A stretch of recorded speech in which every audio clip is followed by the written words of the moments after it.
University. My responsibility was project leader, or the senior project engineer. We began to work on the design of a microchip that, when it was completed, was 0.75 millimeters in diameter, 7 millimeters long.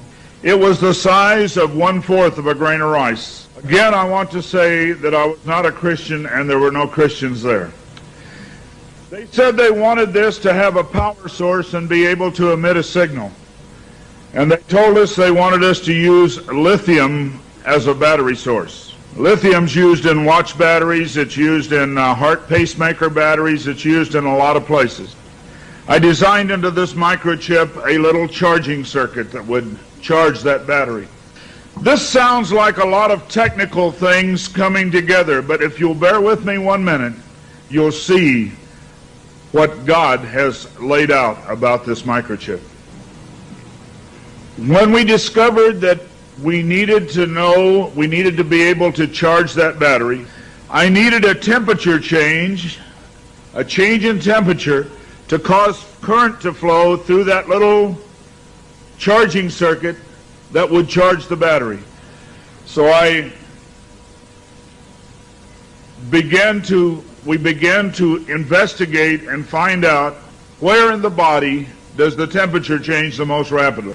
We spent over $1 million in taxpayer money, and when the results came back, there was a lot of information. We divided it up amongst 3 teams and then came back together with that information. It was determined that there were 2 places in the body that were ideal for the microchip. One was just below the hairline on the forehead. Every mother checks their child's temperature right here. So we could have paid the mothers $1 million and saved. I never saw a mother check their child's temperature on their ankle. Always right here. The other place was the hand, the right hand preferred, because most people are right-handed. This didn't bother me, and it didn't bother anybody else on the team. The hand seemed a good place. Nobody wanted it here. And so the design work, everything was completed. The microchip was done. You're seeing it now on some of the Discovery Channel presentations. There are people who have received it already. It is real. It's not something that's coming way down the road. They gave me a Bible.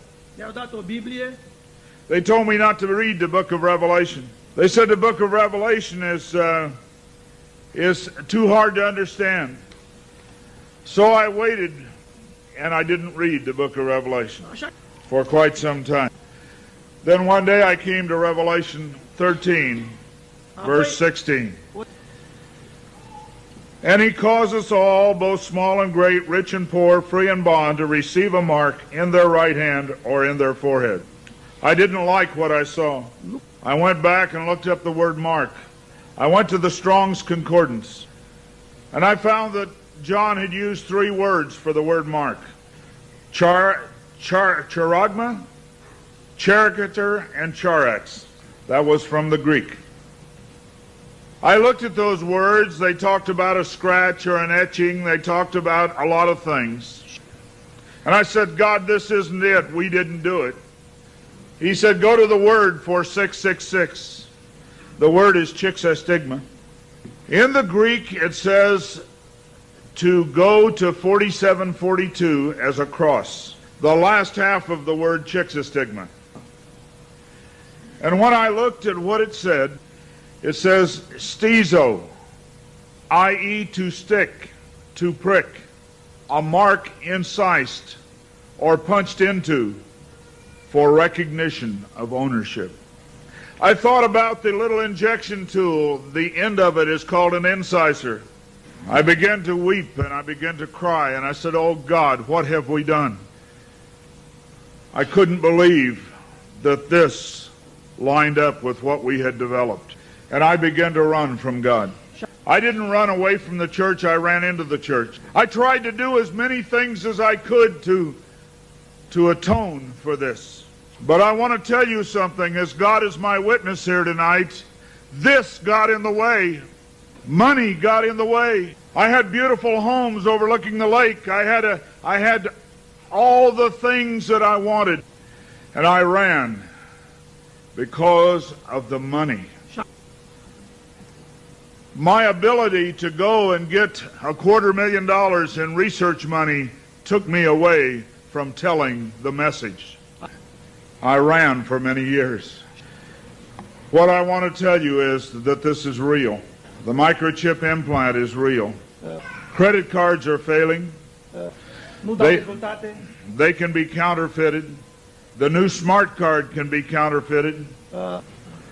They can be stolen. They can be lost. All kinds of things can happen to a card.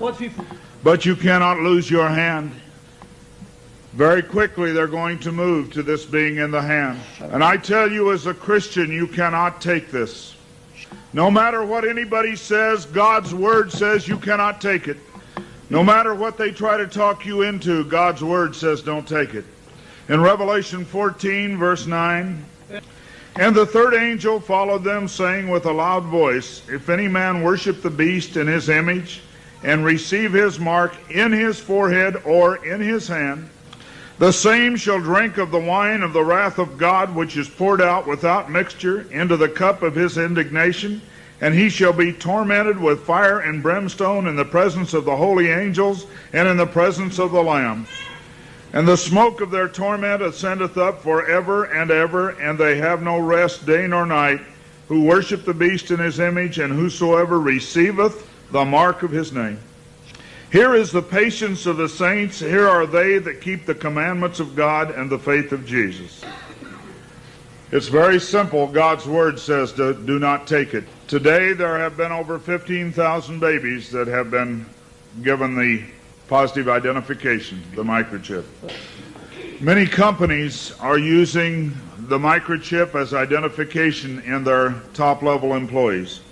The Immigration Naturalization Service has a better passport, the human hand. So many of these things are all around us. We talk about the signs of the New World Order. God has spelled out in His Word just exactly what's going on today in the New World Order. Satan desires to have a one-world government. From the time he fell, he said, I want a one-world government. He wants to replace God.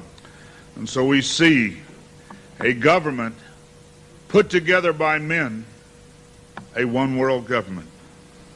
The signs of the times are all around us.